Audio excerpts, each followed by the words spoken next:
അമേരിക്കയിലെ കൈക്കൂലി കേസിൽ നിയമ നടപടിയുമായി അദാനി ഗ്രൂപ്പ്. നീക്കം 14 മാസത്തെ നിശബ്ദതയ്ക്ക് ശേഷം. ഗൗതം അദാനിക്ക് വേണ്ടി പ്രമുഖ അന്താരാഷ്ട്ര നിയമ സ്ഥാപനമായ സള്ളിവൻ ആൻഡ് ക്രോംവെൽ ആണ് യുഎസ് കോടതിയിൽ ആദ്യ സബ്മിഷൻ നടത്തിയത്.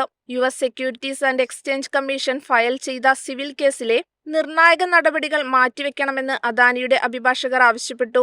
ഇമെയിൽ വഴി സമൻസ് അയക്കാൻ അനുമതി തേടിയിട്ടുള്ള അപേക്ഷയിലുള്ള വിധി നീട്ടിവെക്കണമെന്നാണ് അദാനിയുടെ ആവശ്യം. ഇതിന് കാരണമായി അഭിഭാഷകർ ചൂണ്ടിക്കാട്ടുന്നത് ഈ കേസിലെ നിബന്ധനകളെക്കുറിച്ച് സെക്യൂരിറ്റീസ് ആൻഡ് എക്സ്ചേഞ്ച് കമ്മീഷനുമായി അദാനി ഗ്രൂപ്പ് നടത്തിവരുന്ന ചർച്ചകളാണ്. ഈ ചർച്ചകളിൽ ഒരു ധാരണയിലെത്തുന്നതുവരെ കോടതി നീക്കം നടത്തരുതെന്നാണ് അദാനിയുടെ ആവശ്യം.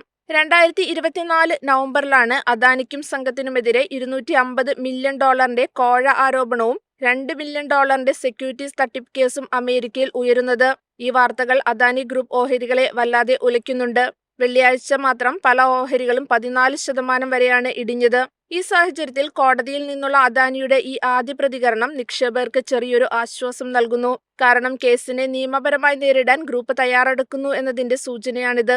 അദാനിയും അമേരിക്കൻ റെഗുലേറ്ററും തമ്മിൽ ചർച്ചകൾ ഒരു ഒത്തുതീർപ്പിൽ അവസാനിക്കുമോ, അതോ വലിയൊരു നിയമ പോരാട്ടത്തിന് വിദേശ മണ്ണിൽ കളമൊരുങ്ങുകയാണോ? ഇതായിരിക്കും ഇനി ഗ്രൂപ്പ് ഓഹരികളുടെ ഗതി നിശ്ചയിക്കുക.